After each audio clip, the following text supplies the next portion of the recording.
સુરતની ટોરેન્ટ પાવરના કર્મચારીના પાણીની બોટલ લાવવાના નજીવા મામલે સસ્પેન્ડ કરાતા અન્ય કર્મચારીઓએ તેના વિરોધમાં આંદોલન કર્યું. પ્રાપ્ત માહિતી અનુસાર સુરત ટોરેન્ટ પાવરમાં કામ કરતા એક કર્મચારીને ઉપરી અધિકારીએ પાણીની બોટલ લાવવાનું કહેતા વાત વકરી હતી. ઉલ્લેખનીય છે કે આ કર્મચારી 2 માસ બાદ રિટાયર થવાના હોય એમને તે પહેલા સસ્પેન્ડ કરી દેવાતા મામલો ગરમાયો હતો અને અન્ય કર્મચારીઓએ તેમની વહારે આવી વિરોધ દાખવી આંદોલન કર્યું હતું. આમાં એવું છે ભાઈ કે આ ખરેખર તો હજુ આંદોલન તો ખરા અર્થમાં ચાલુ થયું જ નથી.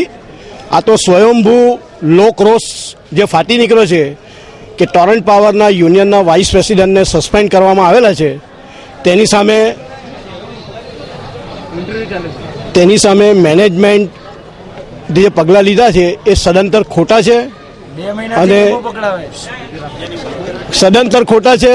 ગેરકાનૂની રીતે એમને મને આ કંપનીમાંથી બહાર કાઢવાનો એ લોકોએ નક્કી કરી લીધું છે. માટે લોકો વિફળ્યા છે અને લોકોનો આ લોકરોષ છે જે અહીંયા ભેગા થઈને લોકોએ વિરોધ દર્શાવ્યો છે. Bureau report S9 news, Surat.